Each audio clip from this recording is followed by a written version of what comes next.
नमस्कार, मी सुदर्शन सुर्वे न्यूज डंकामध्ये आपले मनापासून स्वागत करतो. मित्रांनो, मालवणच्या राजकोट किल्ला परिसरात छत्रपती शिवराज यांचा जो पुतळा उभारण्यात आला होता, तो दुर्दैवाने कोसळण्याची घटना नुकतीच घडली.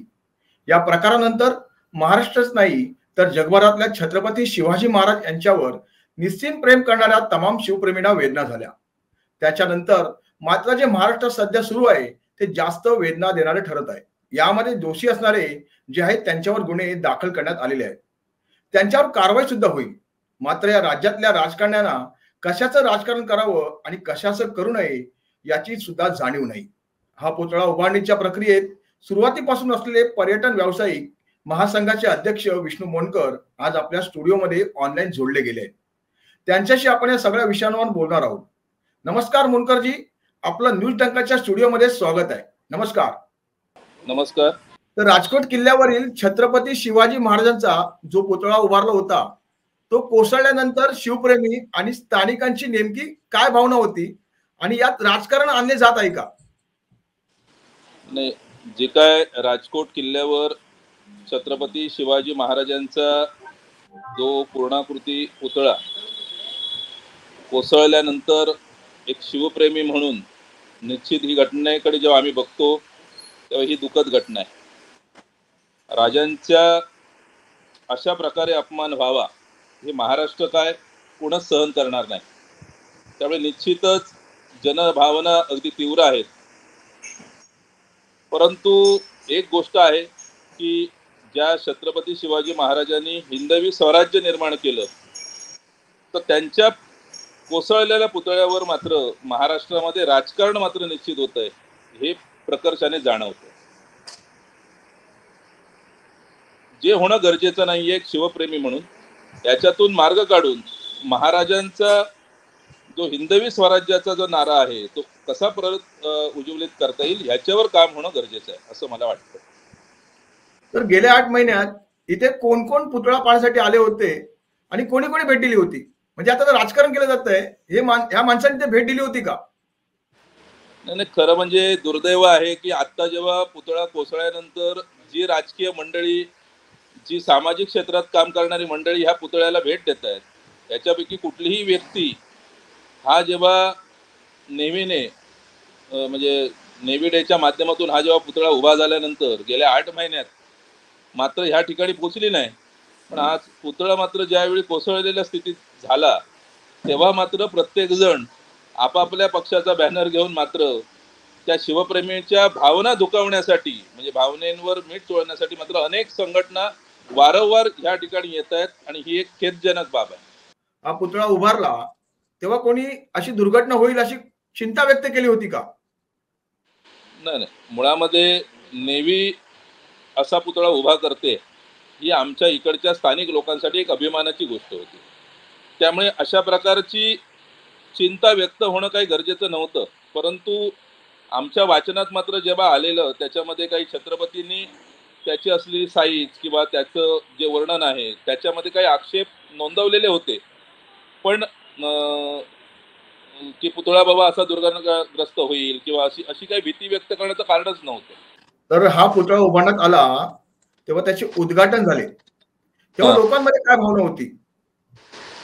खऱ्या अर्थाने शिवप्रेमी म्हणून ज्यावेळी पंतप्रधानांच्या हस्ते अशा प्रकारचा शिवमूर्ती म्हणजे शिवपुतळा मालवणमध्ये स्थापित होणार आहे आणि प्रधानमंत्र्यांच्या हस्ते त्याचं अनावरण होणार आहे ही गोष्ट आमच्या मालवणवासियांना अगदी म्हणजे मालवणमधले आम्ही स्थानिक असून तर म्हणजे हा जिल्हावासियांसाठी अभिमानाचा गोष्ट होता आणि याच्यासाठी एक वेगळ्या उत्साहाचं वातावरण तयार झालं होतं शिवप्रेमींमध्ये. त्यानंतर हा पुतळा जेव्हा उभा होत होता तेव्हा कोणाच्या हस्ते होतोय तर देशाचे पंतप्रधान माननीय श्री नरेंद्र मोदी साहेबांच्या हस्ते हा होतोय. त्यामुळे खूप मोठा उल्हासाचं वातावरण शिवप्रेमींमध्ये ह्या भागांमध्ये होतं आणि तो जल्लोष अगदी प्रत्येकाच्या चेहऱ्यावर इथल्या स्थानिक जनतेच्या चेहऱ्यावर दिसत होता. सिंधुदुर्गातील राजकोट किल्ल्याची पूर्वी परिस्थिती नेमकी कशी होती? खऱ्या अर्थाने महाराष्ट्रामध्ये जेव्हा आपण राजकोट किल्ल्याचा विचार करतो त्यावेळी हा जो ही शिवप्रतिमा म्हणजे शिवपुतळा ह्या ठिकाणी उभा करायच्या अगोदर जर राजकोटची स्थिती बघितली तर पूर्णपणे राजकोट किल्ला हा छत्रपती शिवाजी महाराजांनी 1664 साली बांधलेला किल्ला होता. परंतु सद्यस्थितीत त्यावेळी जेव्हा हा किल्ला विकसित व्हायचा होता त्यावेळी एकही बुरुज शिल्लक नव्हता. पूर्णपणे ओसाड अशी असलेली जागा आणि त्या ठिकाणी म्हणजे अशी पड असलेल्या जागेच्या स्वरूपामध्ये ती जागा होती. फक्त राजकोट किल्ला ह्या जागी आहे एवढंच असलेलं अस्तित्व त्या ठिकाणी शिल्लक होतं. म्हणजे जेव्हा ही जागा ठरवण्यात आली तेव्हा इकडे किल्ला नव्हता, म्हणजे पडझड होती अशी. पूर्णपणे नष्ट झालेली जागा होती ना. स्वातंत्र्य म्हणजे 350 वर्षाच्या काळाचा जेव्हा विचार करतो आपण मागे जातो त्यावेळी एखादा बुरुज जरी शिल्लक म्हणजे शिल्लक नसलेली ही जागा होती आणि पूर्णपणे अगदी प्लेन पठार होता आणि ज्या ठिकाणी झाडी झुडपं वाढलेली ठिकाण म्हणून फक्त बघत होते. म्हणजे त्याच्याकडे जर तेव्हा कोण बघेल तर ही कुठली तरी समुद्र किनारची असलेली पड ठेवलेली जागा असं त्याचं त्यावेळेचं वर्णन होईल अशी स्थिती होती. राजकोट किल्ल्यावर पुतळा उभारण्याआधी एक जागा आधी ठरलेली होती, ती जागा बदलण्यात आली, त्याविषयी सविस्तर सांगा. मुळात हाच एक महत्वाचा भाग आहे. कारण काय झालं होतं जेव्हा नेव्ही डेचा कार्यक्रम 4 डिसेंबरला माननीय पंतप्रधान श्री नरेंद्र मोदी साहेबांच्या हस्ते करण्याचं ठरवण्यात आलं तेव्हा नेव्हीचे अधिकारी ह्या जिल्ह्यामध्ये साधारण एप्रिल मे 2023च्या दरम्यान येऊन जिल्ह्यामध्ये जो छत्रपती शिवाजी महाराजांचा अभेद्य असा गड आहे जो म्हणजे जलदुर्ग आहे तो म्हणजे सिंधुदुर्ग किल्ला या ठिकाणी त्यांनी भेट देऊन त्या किल्ल्यामध्ये जागा निश्चित केली होती की ह्या ठिकाणी शिवपुतळा उभा होईल आणि ह्या शिवपुतळ्याचं उद्घाटन देशाचे पंतप्रधान माननीय श्री नरेंद्र मोदी साहेब यांच्या हस्ते 4 डिसेंबर 2023ला होईल अशा प्रकारे हे नियोजित करण्यात आलं होतं. परंतु दुर्दैवाने काय झालं की महाराष्ट्रामध्ये म्हणजे छत्रपती शिवाजी महाराजांनी बांधलेला किल्ला 350 वर्षामध्ये नंतर मात्र त्या किल्ल्यातली जागा महाराजांच्या पुतळ्यासाठी जेव्हा सरकारने मागणी केली तर त्या जागेमध्ये असलेल्या जमीन मालकांनी त्याला विरोध केला की आमच्या जागेमध्ये अशा प्रकारचा पुतळा आम्ही उभा करू देणार नाही. आणि तशा प्रकारे हे करत असताना एका कोकणातल्या खासदाराने देखील या सगळ्या संदर्भात आम्हाला फोन केला होता की त्यांची इच्छा नसेल तर तुम्ही त्यांना त्रास देऊ नका, त्यांना जर इच्छा नसेल तर अन्य जागेमध्ये पुतळा करा. आणि ह्या सगळ्या संदर्भामध्ये पर्यटन व्यावसायिक महासंघ अध्यक्ष म्हणून आणि आम्ही सर्व शिवप्रेमी म्हणून आम्ही प्रयत्न केला की ज्या छत्रपती शिवाजी महाराजांनी ही म्हणजे शिवलंका निर्माण केली, आरमार केंद्र निर्माण केलं तर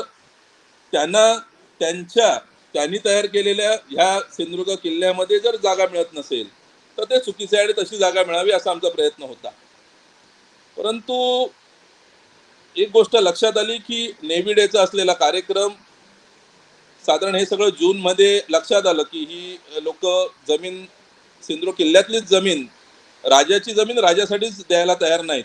हे जेव्हा लक्षात आलं तेव्हा कुठेतरी आजूबाजूच्या भागामध्ये असा हा शिवपुतळा उभा व्हावा असं सगळ्यांचा आग्रह धरण्यात आला आणि त्याप्रमाणे मग जागा जेव्हा निश्चिती करण्यात आली तेव्हा अनेक गड किल्ल्यांवर व्हावं असं म्हणजे समाजामध्ये असलेल्या शिवप्रेमींची भावना होती आणि त्या भावनेतूनच एखादा किल्ला निवडावा आणि त्याच्यातून ह्या राजकोट जागेची निवड करण्यात आली. म्हणजे काल जे विरोध करत होते त्यांनीच या शिवाजी महाराजांच्या पुतळ्याला म्हणजे तो होता त्याला विरोध केला होता त्या जागेला. हा 100% तसा तो म्हणजे त्याचा इतिहासच तो सांगतोय की ज्या काल विरोधासाठी जी लोक आली होती परत आम्ही पुतळा उभा करू असं सांगणारे जे खासदार होते तर म्हणजे काय होतंय की आता महाराज झालेल्या दुर्घटनेबद्दल ह्या लोकांची नावं घेऊन काय ह्यांना मोठं करायचं. खरं म्हणजे राजाचा पुतळा राजाच्या जागेत व्हावा अशी शिवप्रेमींची इच्छा होती. परंतु का झालं असं की त्याच्यामध्ये सुरुवातीपासून राजकारण करून तो त्रास देण्याचा प्रकार झाला म्हणून तर राजकोट मध्ये पुतळा निर्माण करण्याची प्रक्रिया सुरू करण्यात आली. तर जो हा पुतळा उभारण्याचे ठरले तेव्हा नेव्ही डेचा कार्यक्रम नेमका कसा होता आणि तो कशा प्रकारे होता?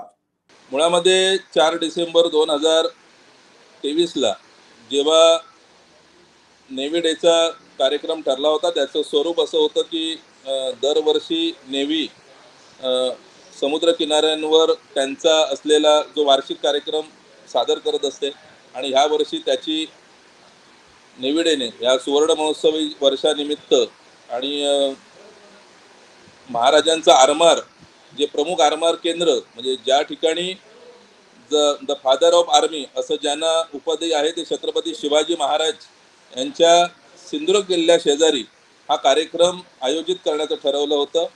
आणि त्या प्रकारे त्यांचे नेव्हीची जी असेल त्यांची प्रात्यक्षिकं, त्यांचे असलेले जे वार्षिक जे देशामधले जे त्यांचे जे कार्यक्रम सादर करतात असं त्या कार्यक्रमाचं स्वरूप होतं.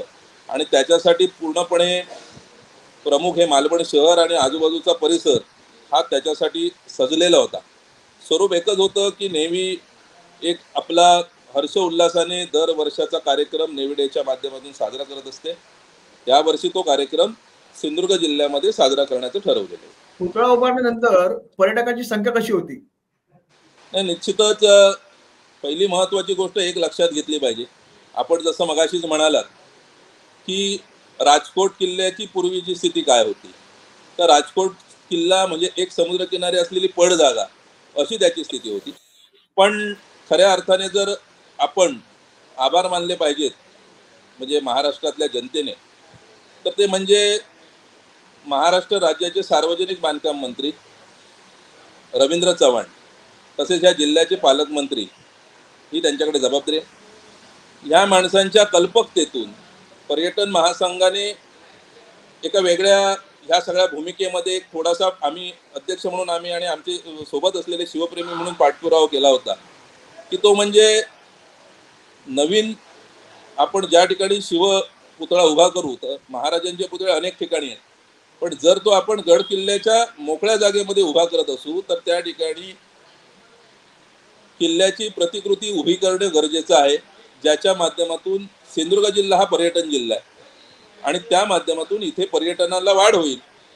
आणि सन्माननीय श्री पालकमंत्री महोदय श्री रवींद्र चव्हाण साहेबांचे खऱ्या अर्थाने शिवप्रेमी म्हणून आभारच मानले पाहिजेत की यांनी जे महाराजांचा 350 वर्षापूर्वी जे उभं झालेलं अस्तित्व होतं गडकिल्ल्यांच्या माध्यमातून जे नष्ट झालेलं होतं ते ह्या नेव्ही डेच्या माध्यमातून राज्य सरकारला सोबत घेऊन त्यांनी त्या ठिकाणी प्रति राजकोट निर्माण केला. बहुतांशी आताच्या ज्या काही चर्चा चालू आहेत त्या लोकांना अजूनही हेही माहिती नाहीये की 8 महिन्यापूर्वीच हा उभा झालेला राजकोट आहे. आणि त्याच्यानंतर ज्या ठिकाणी शिवपुतळा उभा झाला त्यानंतर मात्र गेल्या 8 महिन्यामध्ये जर एक विचार केला तर पर्यटकांच्या संख्येमध्ये एक लक्षणीय वाढ झाली. म्हणजे जे लोक पर्यटक ह्या भागाला तारकर्ली, मालवण, सिंधुदुर्ग किल्ला म्हणून भेट देत होते त्या पर्यटकांच्या संख्येमध्ये निश्चित एक 20 ते 25% वाढ झालेली. तर पुतळा उभारणीपूर्वी म्हणजे आता पुतळा जो पडला तेव्हा सांगितलं गेलं की 45 किमीचे जोरदार वारे सुटले आणि पुतळा पडला गेला. तर पुतळा उभारणीसाठी जी जागा निश्चित केली होती त्याचं धोरण नेमके काय होते याबद्दल सविस्तर सांगा जरा तुम्ही आम्हाला. एक मुळामध्ये काय होतं की ज्या पद्धतीने पर्यटन महासंघ ह्या सगळ्या प्रक्रियेमध्ये काम करत होता, आम्हाला असलेल्या माहितीनुसार एकच गोष्ट होती की राज्य सरकारने एक जागा नेव्हीसाठी द्यायची आहे ज्या ठिकाणी नेव्ही आपल्या माध्यमातून छत्रपती शिवाजी महाराजांचा पुतळा उभा करेल.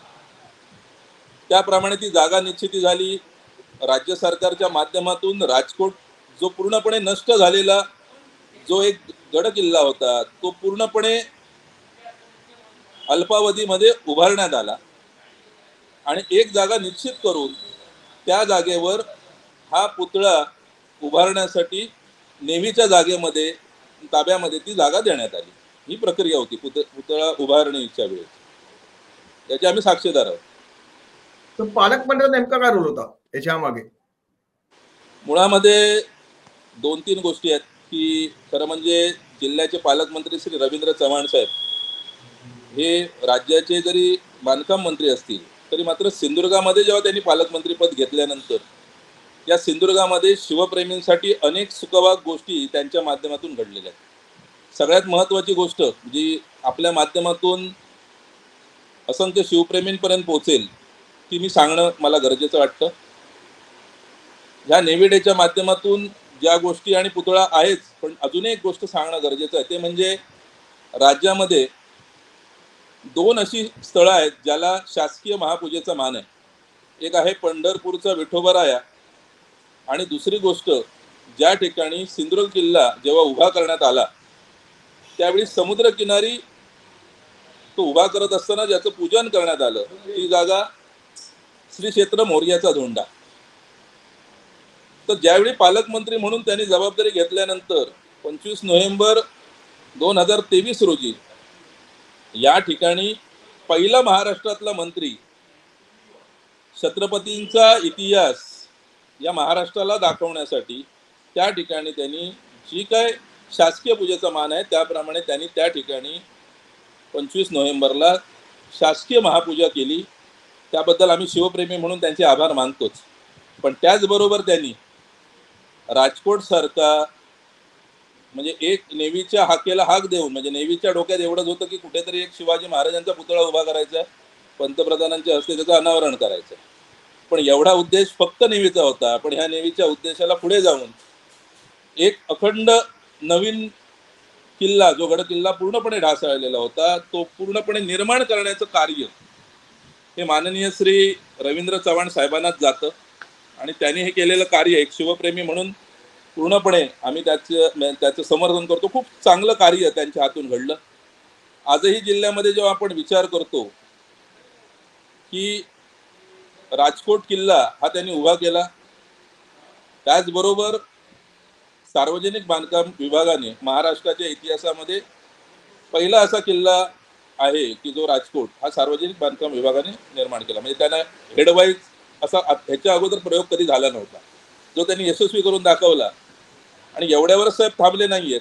तर जेव्हा आम्ही एक शिवप्रेमी म्हणून आज जेव्हा महाराष्ट्रातल्या गडकिल्ल्यांची अवस्था आपण लक्षात घेतो, हाच विषय घेऊन जेव्हा आम्ही जिल्ह्याच्या पालकमंत्र्यांच्या संपर्कात आहोत त्यावेळी देखील आम्ही ते म्हणाले की सुरुवातीला आपण काही किल्ले अशा प्रकारे घेऊ, पण आजही जिल्ह्यामध्ये असे अन्य काही किल्ले आहेत ज्याच्यामध्ये रामगड असेल, ज्याच्यामध्ये सर्जकोट असेल, ज्याच्यामध्ये नेवती असेल, वेताळगड असेल, असे 6 किल्ले देखील येणाऱ्या काळामध्ये शिवस्मृतींना जागृत करण्यासाठी ह्या सार्वजनिक विभागामार्फत काम चालू आहे.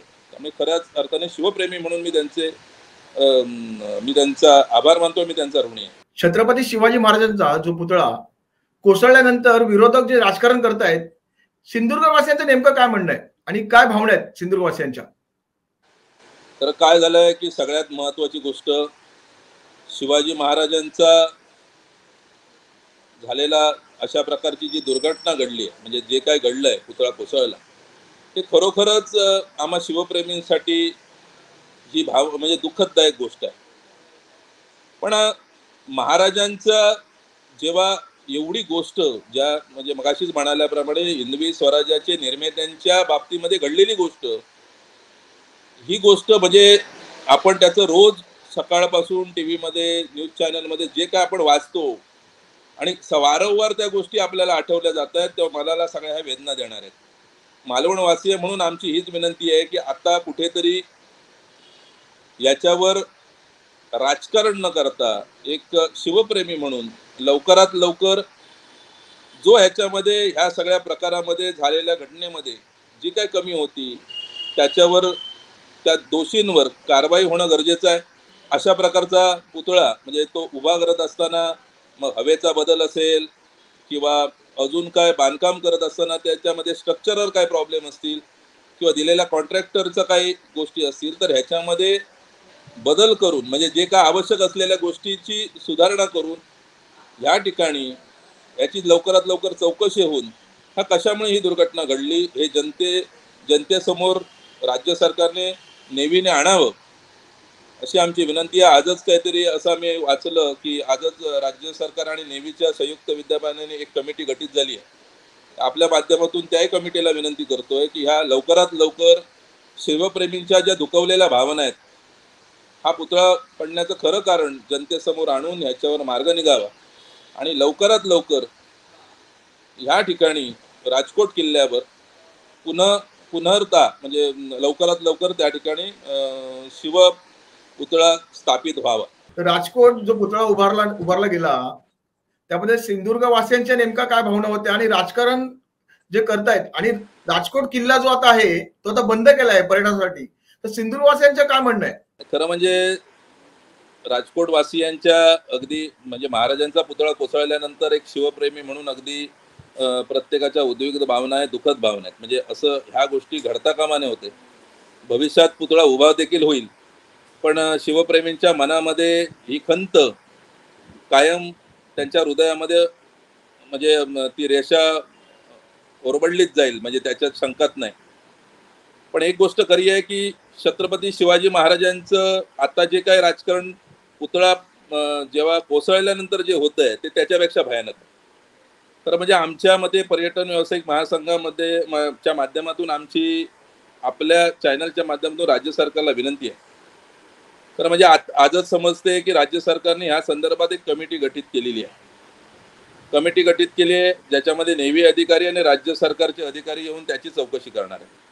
पण ही चौकशी होणं गरजेचं आहे. दोषींवर कारवाई व्हायलाच पाहिजे. शिवाजी महाराजांचा अशा प्रकारे अपमान केलेले जी कोण लोक असतील त्यांच्यावर कारवाई व्हायला पाहिजे. ह्याच्यासाठी शिवप्रेमी म्हणून आम्ही आग्रह धरत आहोत. पण त्याच्यासोबत एक गोष्ट वास्तव आहे की काही मूर्तिकार किंवा जे मूर्ती बनवणार आहेत यांचं जेव्हा आम्ही सल्ले ऐकतोय गेले 2-3 दिवस या सगळ्या ह्याच्यामध्ये, तर निश्चितच पुढच्या 1-1.5 वर्षामध्ये अशा प्रकारची मूर्ती लगेच बनवणं शक्य नाही असं एक गोष्ट येते.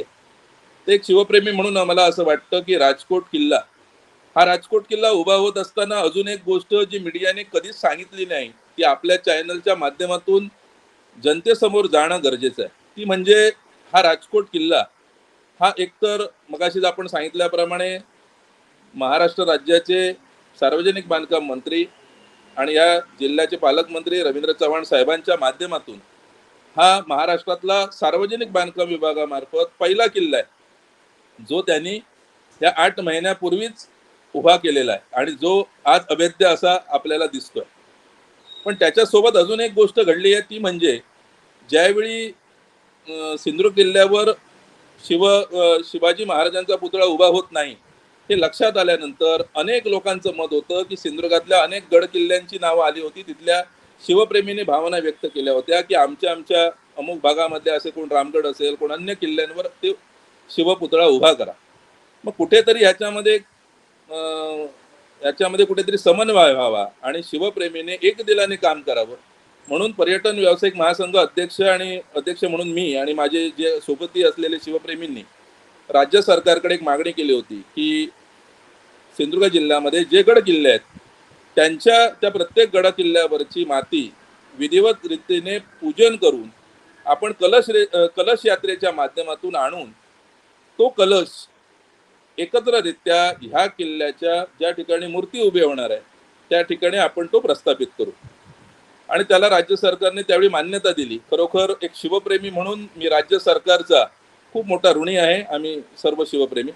आणि त्यानंतर ही ज्यावेळी स्थापना करण्यात आली ह्या कलशाची त्याच्यामध्ये शिवनेरी आणि रायगड या दोन्ही किल्ल्याची देखील माती आपण त्या ठिकाणी आणली होती. आणि सगळ्यात महत्त्वाचं म्हणजे सिंधुदुर्ग किल्ला जो 350 वर्षापूर्वी उभा केला त्यावेळी जे पौरात्य केलं होतं जे जानभट अभ्यंकर भटजी त्यांच्या वंशजांच्याच हस्ते आपण राजकोटला देखील हा कलश स्थापित केलेला आहे. त्यामुळे एक सामान्य शिवप्रेमी आणि या भागाचा नागरिक म्हणून माझं असं मत आहे की महाराजांचा शिवपुतळा जरी आज कोसळला असेल तरी या ठिकाणी छत्रपती शिवाजी महाराजांची जी प्रेरणा मात्र अजूनही अभेद्य आहे आणि अभेद्य राहणार आहे. जोपर्यंत सूर्यचंद्र आहे तोपर्यंत महाराजांची ही प्रेरणा जगाला प्रेरणादायक असेल. त्याच्यानंतर पुतळा उभा करायचा असेल तर बहुतेक कोण म्हणतोय 30 फुटाचा करा, कुठले राजकीय नेते म्हणताय 100 फुटाचा करा. महाराजांची उंची ही पुतळ्यावर कधीच मोजली जाऊ शकत नाही. कारण महाराजांनी जे हिंदवी स्वराज्य निर्माण केलं जे आज 350 वर्षानंतर आज आपण त्याचा उपभोग घेतो आपल्या देहबोलीमध्ये, आपल्या वागण्यामध्ये छत्रपती शिवाजी महाराज म्हटल्यानंतर एक वेगळं स्फुरण येतं. अशा ह्या महाराजांचा राजकोट किल्ला एका जिल्ह्यातल्या 30 किल्ल्यांचं प्रतिनिधित्व करतोय, शिवनेरी रायगडचं प्रतिनिधित्व करतोय. त्यामुळे आमची अशी मागणी आहे शिवप्रेमी म्हणून, पर्यटन व्यावसायिक महासंघ अध्यक्ष म्हणून, की या ठिकाणी जोपर्यंत नवीन शिवपुतळा उभा होत नाही तोपर्यंत या ठिकाणी जे इतिहास तज्ज्ञ आहेत त्यांचं मार्गदर्शन घेऊन ज्या ठिकाणी आपण हा कलश स्थापित केलाय त्या ठिकाणी एखाद्या शिवप्रतिमेचं स्थापन करून हा राजकोट किल्ला छत्रपती शिवाजी महाराजांच्या जलदुर्गाची साक्ष देणारा हा किल्ला त्यावेळी सागरी अतिक्रमणापासून आपल्या हिंदी स्वराज्याचं रक्षण व्हावं म्हणून उभा केलेल्या या किल्ल्याला परत एकदा जनतेसाठी खुला करण्यात यावं असं आपल्या माध्यमातून आम्ही मागणी करत आहोत, जेणेकरून शिवाजी महाराजांवर प्रेम करणारा शिवप्रेमी ह्या भागामध्ये येईल. महाराजांचं जे महाराजांनी हिंदवी स्वराज्य निर्माण केलं त्यांचे आशीर्वाद या ठिकाणी त्याला येऊन घेता येतील म्हणून हा किल्ला हा शिवप्रेमींसाठी त्या ठिकाणी मोकळा करावा असं आमचं मत आहे. तर हे होते विष्णू मोंडकर. तुम्ही आम्हाला वेळात वेळ करून वेळ दिलात त्याबद्दल धन्यवाद. न्यूज टंकाकडून तुमचे आभार. जय शिवराय. आमचा व्हिडिओ जास्तीत जास्त लाईक करा, शेअर करा आणि आमचे YouTube चॅनल सबस्क्राईब करा. धन्यवाद.